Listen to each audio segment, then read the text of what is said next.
tactical view of the attackers and where they're going to spawn. So let's take a quick look at that. So here is the outside. You have three main entrances: the main entrance, the fountain, and the ruins, or three spawns. You have three spawns. Main entrance you can go through, and this map's a little bit different. There's actually safe-ish entrances to the basement. So Safe-ish. Safe-ish. It's like nothing's safe in Rainbow Row. Right, exactly. So let's go inside and break down the defenders' points with their bomb sites as well. And let's start off with the first floor, and let's take a look at the two bomb sites on the first floor. On the first floor, we do have kitchen, dining, and lounge library. Let's start off with that first bomb site, kitchen dining room. What's the strategy that we're going to be seeing on that, Jeremy? You can't just jump through a window, plant, and run away. Yeah, and as we're going to be seeing in this bird's eye overview, you are going to see a lot of buffer rooms. What's the design intention behind buffer rooms? The reason for the buffer rooms is because we want the team to commit to the plant. We don't want them just to jump in and then go far back and like hold their plant from a long distance. We want them to have to stick around and actually try and defend it. And that's the reason why we did it, just to make it way more viable and more competitive. And you know, when our earlier talks about this map, there was actually one of those entry points and became just way too easy to access the bomb site. But you guys changed that. Oh no, we flat out changed it. Kitchen dining. Look at the second bomb site, which is Lounge Library. Tell us a little bit about Lounge Library, Jeremy. Lounge Library is super interesting, and you should see in that info. In the lounge, there's this little nook that you think is the best place to go and hide. A little nook and cranny? Little nook and cranny. But just behind if you don't reinforce the walls behind that nook, then you're just completely open for like someone shooting through the wall. You have to remember that between the first floor and second floor, it's completely line of sight. Everything's destructible apart from the top of the stairs, so it's really easy to defend and attack a bomb site from above if you really want to. So, and that line of sight floor is really going to become crucial for defending these or even attacking these, because you can put pressure on the defenders from that site, as we've seen a lot on a map like Border that does have one of those line of sight floors. We saw that a lot this weekend, where people are pushing through that or even defending through that as well. It's one of the great things to see the strategies that come out when the maps are actually released, and same thing when this comes out on the test server on Tuesday. Or let's take a look at the second floor and the two bomb sites that we have there are Aviator, Games, and Trophy Room and Statue Room. Jeremy, let's break down this first bomb site here, which is the Aviator Room and the Games Room. The Games Room and Aviator Room is really fun. The bomb sites are actually adjacent just through a breakable wall, but there's also a rotation path through a vault where you see the hammer on the wall. Oh, that's where we see the Sledge's hammer in the beautiful case that you might have seen in the teasers or something like that. It's up on the wall. The art guys love to just put stuff in the map. There's a lot of Easter eggs I've noticed in this map. There is a number of Easter eggs. It'd be interesting to see how long it takes the community to find them all, actually. But what's really interesting is the bomb sites are adjacent to each other with a breakable wall, and there's really fast rotates, and you're in close proximity to red stairs, and you're also in close proximity to the main stairs from the main entrance. So the opportunity for rotations on all of the bomb sites is brilliant.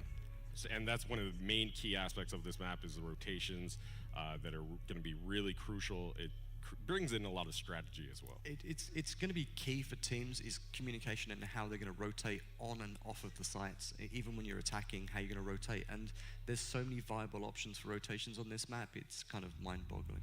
And as we're seeing here, there's a lot of destructibility too. Yeah, Let's take a look at the second bomb site on the second floor, which is Trophy and Statue. There's a really key part of this bomb site that I'll allow you to talk about. Yeah, this one's really interesting. It's actually my favorite bomb site. It's because the bombs are across an alcove, across the red corridor. So basically, you can fight across the alcove, which is really interesting. You're super close to the astronomy room, which allows you to get downstairs to the main red corridor again. But you can always just vault over the railing straight into the red corridor. There's also a breakable wall at the end where you can break the wall and try and control the red corridor from above, but it's a hard thing. It's a hard thing to achieve. And we're taking a look at that alcove right now, or just a few moments ago. That becomes a really critical point of chaos and tension. But it also allows for strategy with the rotation as well. Even if you have a bomb site on the first floor, or maybe even especially if you have a bomb site on that first floor. Let's take a look at the basement. The basement is really crucial for many different reasons, especially because there's no bomb site there. But it comes into play. It really becomes a crucial point. Why is it so important? It's really important because it's key for the rotations, because you've got the main stairs, the pantry stairs, the red stairs. This is where you're going to rotate through all of the time. That's also where you're going to enter from, because if you come through the crypt tunnel or you come through the cellar tunnel, you're coming through to those massive wine barrels that you're seeing on screen now, and you're entering through the barrels. And as soon as you blow that, you're giving away your position. But you can also just come through the garage, which you're not going to make any noise. It's just a door there.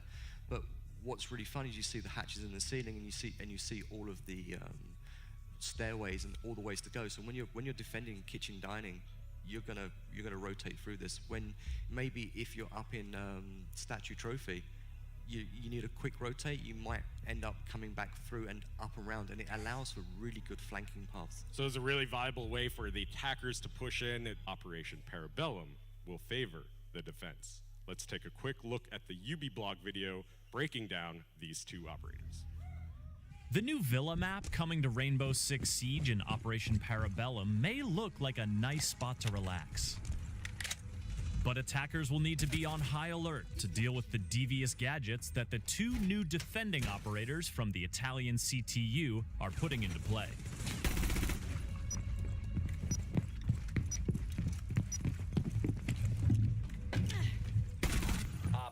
One of the most important skills in Siege is spotting your enemies before they spot you.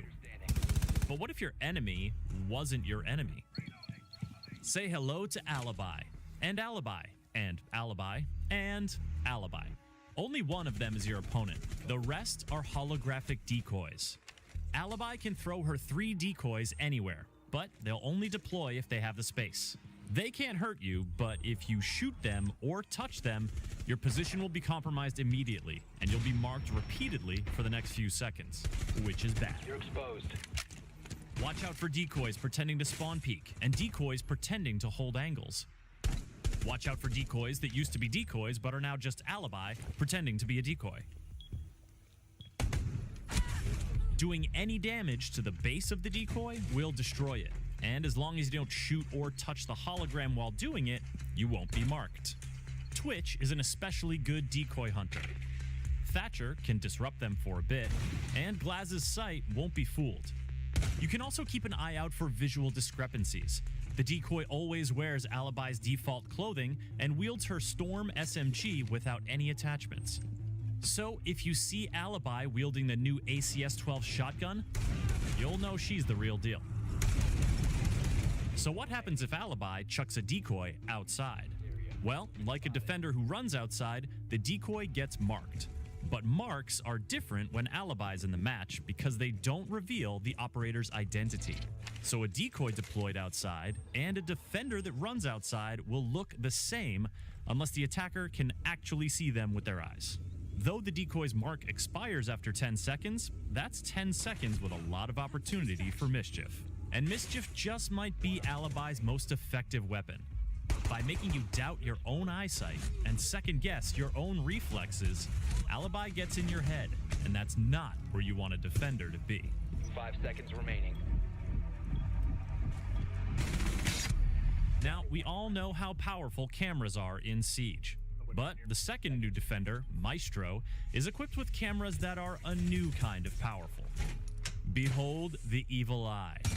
It's bulletproof. It can see through smoke. It shoots a freaking laser beam. Maestro can plant his evil eyes on floors or walls just like Jaeger does with his ADS. And once installed, they're hard to get rid of. Bullets or melee hits won't work. You'll need to use explosives, or destroy the surface it's planted on, or call in your old pal Sledge for a quick demo job. Thatcher and Twitch can disable them temporarily, but as long as the shutter is closed, evil eyes are free to be used as cameras by anyone on the defending team. They can mark targets and they can see through smoke, so you'd better be sure there isn't one watching when you rappel in through a courtyard roof opening and try to plant the diffuser. But the evil eye doesn't just spectate. When Maestro is using one and aims down sights, the shutter will slide open to expose a laser. Once the shutter is completely open, Maestro can fire the laser to destroy drones, blow up breach charges, and damage attacking operators. A single shot may not do a lot of damage, but you can fire in rapid succession, and this can be very dangerous for an attacker with low health. Deploy in a good spot, and you can quickly land a bunch of shots before your enemy zeroes in on you, or you overheat the laser. When the shutter is open, the evil eye is vulnerable to gunfire and melee attacks. And remember that the laser won't interrupt a diffuser plant. It's up to Maestro and his LMG or ACS-12 shotgun to clear the room. If you seek dastardly new gadget strategies, prepare for Operation Parabellum. And to keep up with the latest in Rainbow Six Siege, visit us at news.ubisoft.com and subscribe to the Ubisoft YouTube channel.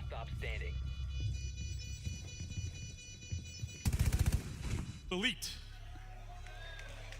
to show off that I don't think has been leaked yet. Don't think so. That Elite is the Thatcher Elite. That's right. This Elite skin comes equipped with a MVP victory animation winning.